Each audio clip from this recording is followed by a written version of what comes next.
Welcome back to Drummer 101 Artist Interviews. My name is Ori Severett. Today we are sitting down with Justin Barnes. I'm excited about today because we've been friends for a little while now, but I've been trying to track you down, get you on the show for the past, almost since we were making a list of like the first people that we wanted on Drummer 101 Artist Interviews. Me and Kevin Prince, who owns Drummer101.com. Yeah. And one of the first names we came up with, Justin Barnes. Yeah, well, I can tell you, it's one of those. I'm one of those classic like band nerd cases. You know. Me too. I think everyone should do it. Yeah. If you haven't, well, first of all, you have the option of joining your school music program. I think it's a great opportunity. If nothing else, it's really humbling. Yeah. So I started really young, and the deal at my elementary school was before you could be a drummer, you had to do 1 year of strings or piano. Yeah. That was the deal. You had to do it. Yeah. And so you couldn't actually start playing drums until 5th grade. And so what you had to do is in 4th grade you had to play violin or viola or cello, or you could do piano. Mm-hmm. And so I just picked violin, whatever it was, and I remember going to orchestra class, the first day in 4th grade, and I told the music teacher, listen, don't put too much time in me. I'm just serving time so I can get into drums in 5th grade. That's kind of the deal, I can't just get into drums now. So don't worry about it. When I leave, it's not you. I'm just trying to get to drums. This is just a step into it. Yeah. So I will say that prior to that, as a kid, I think everyone has like a favorite Christmas. Like, do you have a favorite Christmas? Yeah, we talked about it on the first episode. Did you really? Yeah, I got like my first. We talked about this thing that I used to. I'm sorry. Okay. Kevin's standing on the other side of the camera in case you guys are curious. Okay. He's just going crazy about this. Long story short, yeah. I was on this radio talk show. Okay. Where I was talking to Santa, and that's Kevin's favorite line from the first episode. Really? And so I asked for a drum set, but I was like 4, so I mean, my parents were like, we're gonna buy our 4-yellow drum set. Yeah. They bought me. I don't know if you remember these. They're like, it was like a handle with like this like. Basically a drum head. It was like a lollipop too, and you had like the stick. Yeah, the lollipop design over there. Yeah, you get one stick. Yeah, totally. So to answer your question, that might have been my favorite Christmas because I got that. Yeah. Well, I can relate to you because, and this dates me a little bit, but Christmas 1987 was one of the best years of my life. Not only did the parents hook up a Power Wheels, but they hooked up a drum set, and even prior to that, I haven't seen it for myself, but there was a camping trip when I was 2 years old that the family went on, and I was being cranky as 2-year-olds can be, and so they ended up giving me some sticks and like an oatmeal can or something weird. And someone took a picture of that, and apparently the parents have that somewhere. I haven't seen it myself, so that was probably really the first moment of actually physically, playing. But I didn't really start taking it seriously until 5th grade, when you could take concert band. And then prior to that, well, not prior, but after that, I got into the jazz program at Folsom High School. Amazing jazz band. It's a really good band. I went to Wood Creek High. Okay, so you know that. We kind of became. We were good. I mean, I liked the Wood Creek Jazz Band, but I always the Folsom Jazz Band, especially those upper levels, and even Brad North was the director at Wood Creek, and then oh my God, what's his name? He was the director of the Folsom Jazz Band. It was Curtis Gazer. He still is. He still is. Curtis Gazer. Yeah. And it was always so funny at those festivals because Curtis Gazer, and it was almost like it was like a frenemy sort of thing. I mean, they love each other. They're good friends, but I mean, it was always like. They weren't friendly until after, and we're always talking about like, how did Folsom score, we didn't care about anyone else. It was like Wood Creek got this and Folsom got this. And, right. Yeah. Yeah. I know exactly what you're talking about. And again, this is one of those things where, I really encourage people to, that have the opportunity still that are in middle schools and in high schools to get into these programs. Absolutely. Because there is something really cool that happens. And I've only learned to respect it even later in life. What a great experience that was. And it's really defined, and put into motion this idea of trying to, make music a career. Which brings us till today, because I think that you're doing pretty well with that. I certainly hope so. I mean, it's one of those things where I don't think you can ever, if you feel like you've peaked out, you're missing out on the whole thing. Absolutely. Yeah, and it's really one of those continuous kinds of progressions. Not only becoming a better drummer, but working with other groups and recording records and just even being a part of effective practice sessions. Yeah. And both as a student of drumming and one that also offers drum lessons. It's something that never really ends. I don't think you ever find the end of the road. Yeah. I think feeling that you have arrived, as a drummer, yeah, or as a musician in general in any instrument. I think that you're right, that sometimes it's good to take a step back and maybe try to find something that you normally wouldn't have been interested in learning. Absolutely. Because a lot of people, they sort of get in their own clique or their own genre. Like, I only play metal. Exactly. If I don't have a double bass drum pedal, I'm not doing it. Yeah. And likewise, on the other end of that is, I only play jazz. I don't know what blast beats or gravity beats. I don't do any of that stuff. That doesn't pertain to me. And so it's one of those. It's an interesting juxtaposition because there's so many great drummers in certain genres. But I feel like if you are a musician and you're starting to get in that level where you think you've maxed out, I think that there's plenty more to look at, to challenge yourself and to find certain things that you like about a style of music that you maybe wouldn't have, prior to. Yeah, and I agree with you. Before we move on, that makes me remember, because when I first started out, I was actually in like the Cooley, like my middle school's jazz band. But okay. When I first actually started like getting into drums and playing stuff that I like, it was more of like the rock and the metal. But the thing that I realized, is, people think that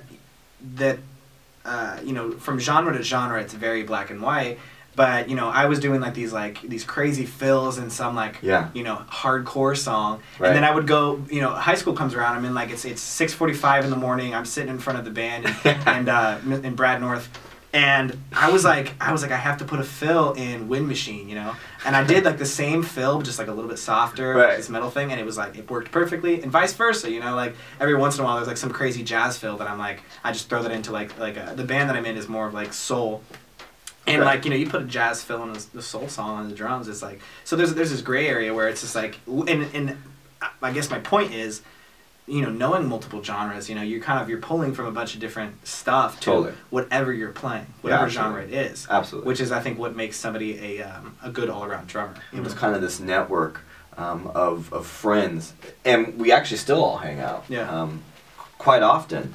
And in fact, Jack Matrenga, who was in Self Against City, he was sort of my in into that band, but we ended up creating more music after that with a group called Little Indians, and during that time we also worked together, or I worked in Jack's group called Jack and White with Brooke White from American Idol. So it's really kind of this awesome network of friends that all sort of had the same passion for music, in terms of wanting it to not only be their lifestyle but their career.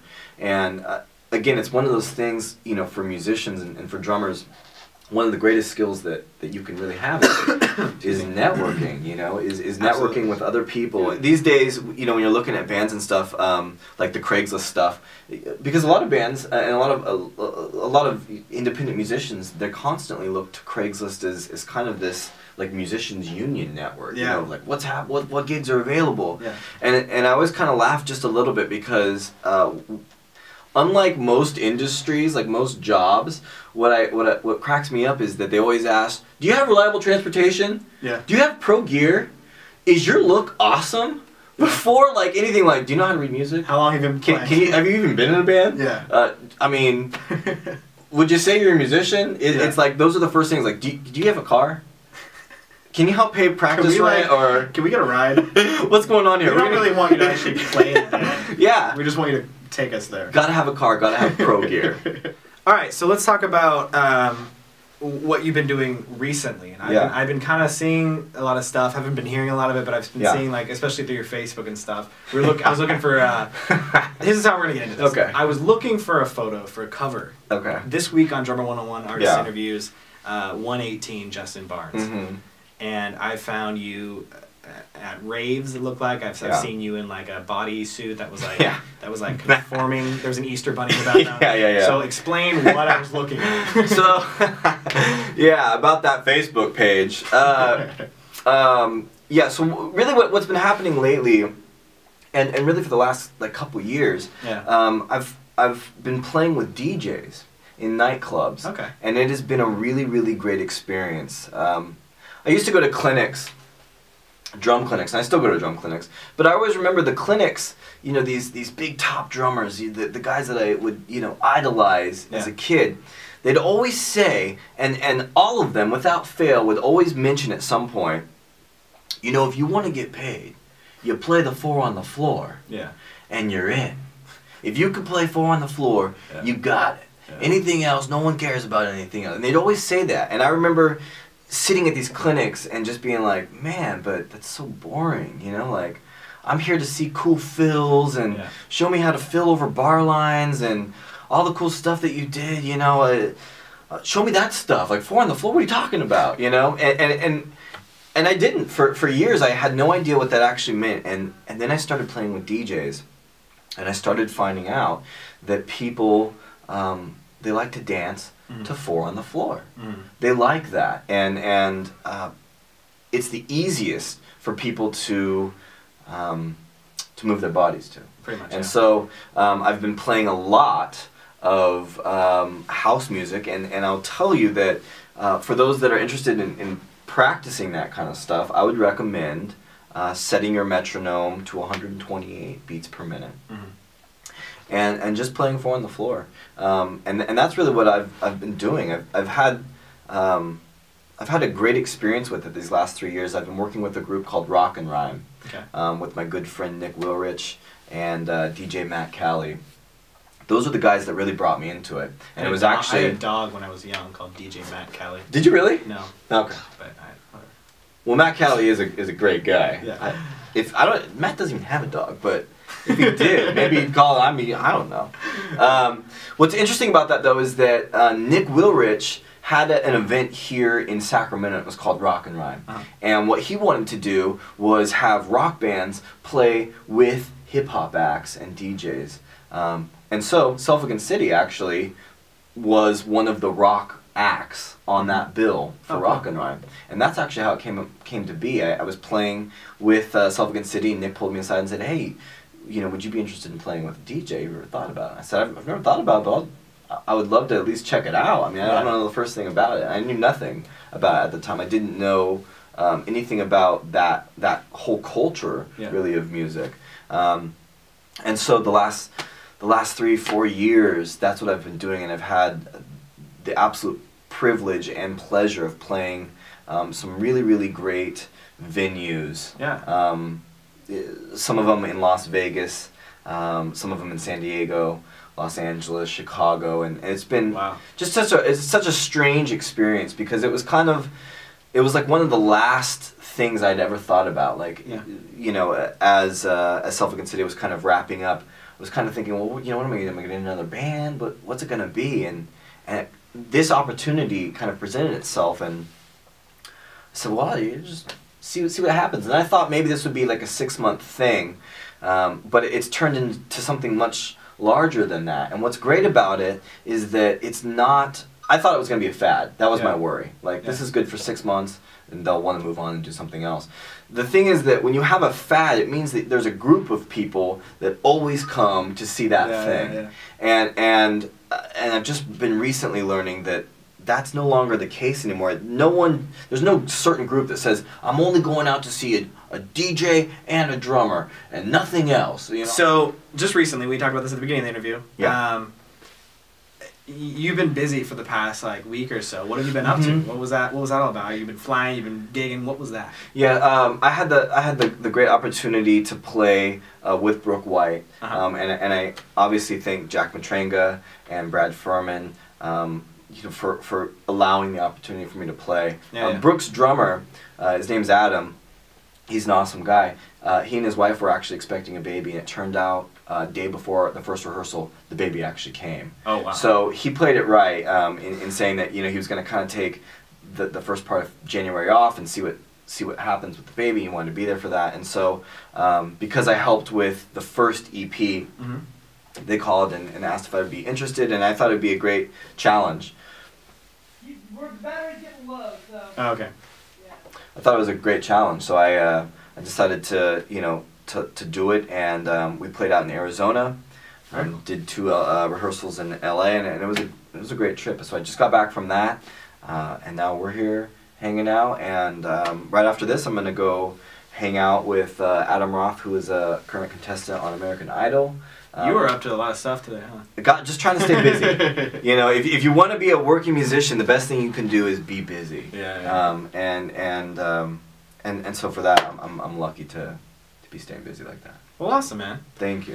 All right, you guys. Well, thank you guys for watching Drummer 101 Artist Interviews. It's sure been a lot of fun. Yeah, thanks for having me. I appreciate thanks for having anything. me. Thank you. Check us out on d101ai.com. You can get all of our social media, any like past episodes. His episode will be up there Saturday. Check out drummer101.com if you guys want to take lessons. If you've been, you know, doing drums for a while and you just want to get to the next level. Kevin Prince, as I mentioned before, amazing guy, amazing drummer. That guy is just, he's an amazing drummer. So thanks for watching.